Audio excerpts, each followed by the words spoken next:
Be N P کی بنگلہ دیش میں جیت اور ان کی حکومت بننے کے بعد پاکستان کے ساتھ تعلقات کیسے ہوں گے؟ مستقبل کیا نظر آ رہا ہے؟ عامر رضا سے بات کرتے ہیں۔ عامر بھائی، بی این پی کی جیت ہوئی، بیگم خالدہ ضیاء کا بیٹا کافی لمبے عرصے کی خود ساختہ جلا وطنی کاٹ کے واپس آئے، انہوں نے الیکشن میں حصہ لیا، وہ کامیاب ہو گئے۔ مستقبل میں پاکستان کے ساتھ آپ تعلقات کو کیسے دیکھتے ہیں؟ پہلی بات تو یہ ہے کہ یہ جو بی این پی ہے اس کی بنیاد جنرل ضیاء الرحمان نے رکھی تھی،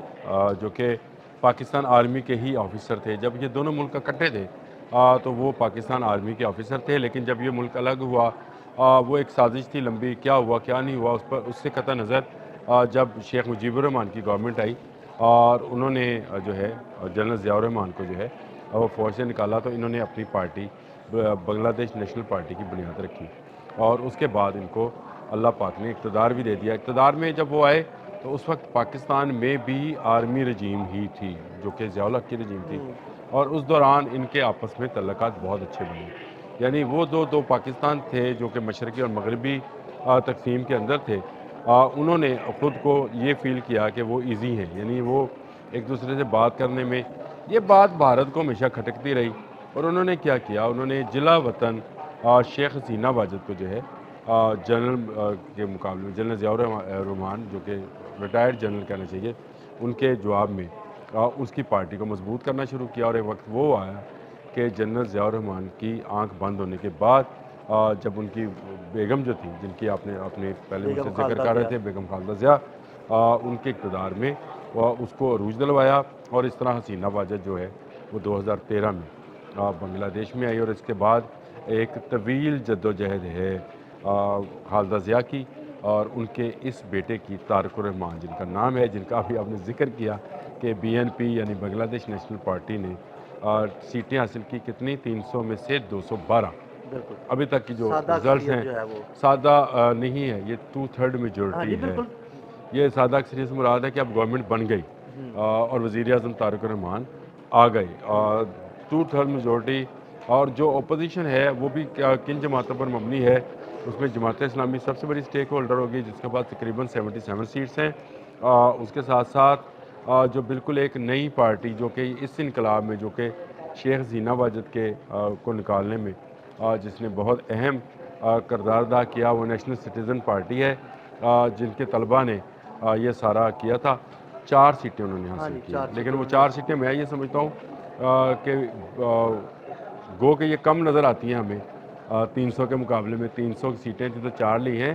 یہ کوئی پولیٹیکل پارٹی نہیں تھی، یہ بچوں کا ایک گروپ تھا جو اب پولیٹیکل پارٹی کی صورت میں آیا ہے۔ عامر بھائی، جب یہ پارلیمنٹ میں یہ 4 لوگ بھی بہت ہوں گے، کیونکہ انہوں نے پوری ایک موو چلائی تھی نا۔ چلے یہ الیکشن کی بات میرا خیال ہے کر لی ہم نے، اب آ جائیں کہ پاکستان کے ساتھ تعلقات پر۔ تو بنگلہ دیش میں جب حسینہ واجد کی حکومت ختم ہوئی اور حسینہ واجد کو بھارت میں پناہ ملی، اور بھارت نے اس کے بعد بنگلہ دیش کے اندر دہشت گردی کے مختلف واقعات میں خود کو ملوث کیا، تو یہ نظر آنا شروع ہو گیا تھا کہ اب پاکستان اور بنگلہ دیش دوبارہ سے ایک ہو رہے ہیں۔ ایک ہونے سے مراد کچھ لوگ شاید یہ لیتے ہیں کہ دونوں کی سرحدیں ایک ہو جائیں گی، وہ تو کبھی بھی نہیں ہوں گی، کیونکہ اس میں درمیان میں تو بھارت ہے، لیکن اگر آپ نظریاتی طور پر ایک ہو جائیں، اور یہ نظریہ صرف ایک ہے جو ہم یہ کہتے ہیں 2 قومی نظریہ،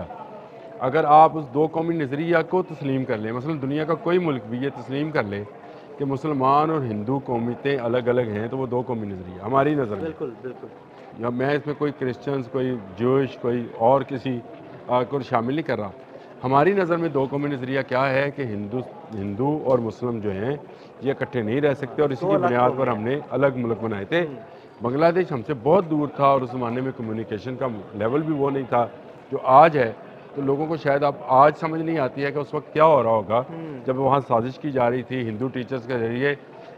اذہان کے اندر زہر بھرا جا رہا تھا۔ اس کو نکالنے میں ابھی بہت سال لگیں گے، لیکن ہوا کیا کہ حسینہ واجد کے جانے کے فوراً بعد ہی جو ڈاکٹر محمد یونس کی گورنمنٹ آئی، جو کہ عبوری گورنمنٹ تھی، اس نے پاکستان کے تعلقات کو اپنی خارجہ پالیسی کا پہلا جو ہے اصول قرار دے دیا، اور اسی کا نتیجہ ہے عادل صاحب۔ اب آئیں اس بات کی طرف جو آپ کا سوال ہے، اب آؤں گا اس طرف، اس لیے آؤں گا کہ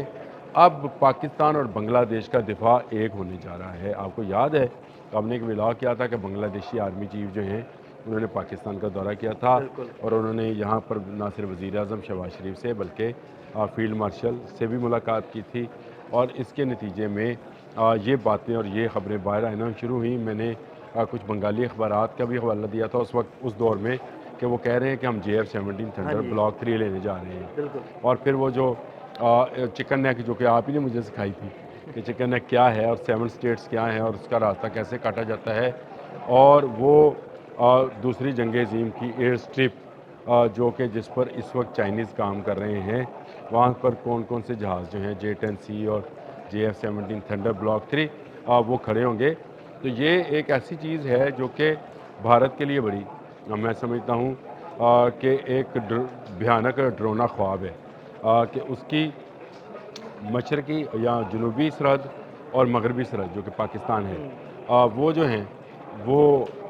ایک ایسے ممالک پر مشتمل ہے جن کی سوچ، جن کا مذہب، جن کا دین، جن کا دفاع ایک ہوگا، اور اگر ایک ہوگا تو آپ کو دو جو سرحدیں ہیں وہ ہمیشہ اس کو یہ سہولت رہی سینہ واجد کے دور میں کہ وہ ایک سرحد پر جنگ چھیڑتا تھا، یعنی پاکستان والے ایریا میں، تو اس کو پچھلی طرف سے کوئی ایسا نہیں تھا، بلکہ اس نے اپنے وکرانت اور وکرماجیت اور اس طرح کے جہاز اور رافیل وغیرہ بھگا کر لے جانے ہوتے تھے، تو وہ آپ کو پتہ ہے خلیج بنگال میں لے کے جاتا تھا، اس کے ساتھ ساتھ لے کے جاتا، اب لے کے جائے گا تو وہاں بھی مار کھائے گا۔ تو یہ بھارت کے لیے اب جنگ ایک جنگ نہیں رہے گی، دو طرفہ جنگ ہو جائے گی۔ یہ پاکستان کے تناظر میں سمجھتا ہوں کہ پاکستان کے لیے بہت بڑی جو ہے بلیسنگ ہے، کیونکہ اس وقت بھی بھارت اگر آپ دنیا میں کسی کو نمبر 1 دشمن سمجھتا ہے تو پاکستان ہے، چین کا دوسرا نمبر آتا ہے اور اب بنگلہ دیش کا تیسرا نمبر آئے گا، چوتھے پہ سری لنکا ہے، پانچویں پہ نیپال ہے، ایک پوری چین ہے جی اس کی، اس نے ارد گرد ایک پوری چین اس نے بنا رکھی ہے کہ یہ میرے دشمن ہے، اور اس چین میں وہ خود جکڑا ہوا ہے، سمجھے اس بات کو کہ اس چین کے اندر وہ خود جکڑا ہوا ہے، اور اس جکڑ بند کے اندر اب اس کو جو ہے نقصان پہنچانا یا اس کو سبق سکھانا جو ہے بہت آسان ہے۔ دیکھیں، نہ پاکستان کا مطمع نظر بھارت کے کسی علاقے پر قبضہ کرنا ہے، نہ ہی بنگلہ دیش کا مطمع نظر کسی علاقے پر قبضہ کرنا ہوگا، مستقبل میں بھی نہیں ہوگا۔ بھارت ہمیشہ پاکستان کو یا بنگلہ دیش میں اپنی جو ہے اجارہ داری یا اپنی دہشت گردی جو ہے اس کو فروغ دینا چاہتا ہے، اور اس کے ذریعے وہ جو ہے کام لینا چاہتا ہے۔ تو یہ اس کے لیے بڑا نقصان دہ ہے کہ اب اس کی دونوں سرحدیں جو ہیں جو اس کے ارد گرد ہیں وہ اس کے لیے غیر محفوظ ہو گئی ہیں، وہ ایک کو چھیڑے گا تو دوسرا اس پر حملہ آور ہو جائے گا، اور یہ بات جو ہے بھارت کے جنگی جنون کو کول ڈاؤن رکھے گی، ٹھنڈا رکھے گی۔ ہم بھی نہیں چاہتے جنگ ہوئے نا، نہیں، اب وہ کوئی بھی ایسی حرکت کرنے سے پہلے ضرور سوچے گا کہ یار اگر میں مغرب میں کوئی ایسی حرکت کرتا ہوں تو مجھے مشرق سے بھی مسئلہ ہو سکتا ہے۔ یہ میں یہی کہہ رہا ہوں، اور ایک طرف اس کے چین بیٹھا ہوا ہے، دیکھیں نا اس کے شمال میں جتنی چوٹیاں ہیں اس کی دوسری طرف چین ہے، اور وہ چین کے علاقے میں سے وہ اس طرح سے میں جو آپ سے کہا نا جکر بند کے اندر جکڑا ہوا ہے، تو اس میں اس کی شرارت، اس شیطان کو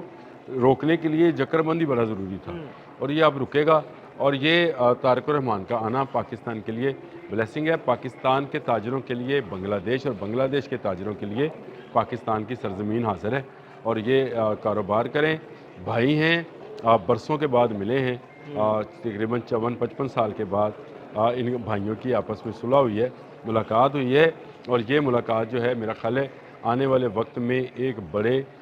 دفاعی اور ایک بڑے معاشی اتحاد میں تبدیل ہو جائے گی۔ بالکل، بہت شکریہ عامر رضا جی۔ بالکل، عامر رضا نے بڑی تفصیل کے ساتھ اس سارے معاملے پر روشنی ڈالی اور یہ بھی بتایا کہ آنے والا وقت پاکستان اور بنگلہ دیش کے اتحاد کا وقت ہے۔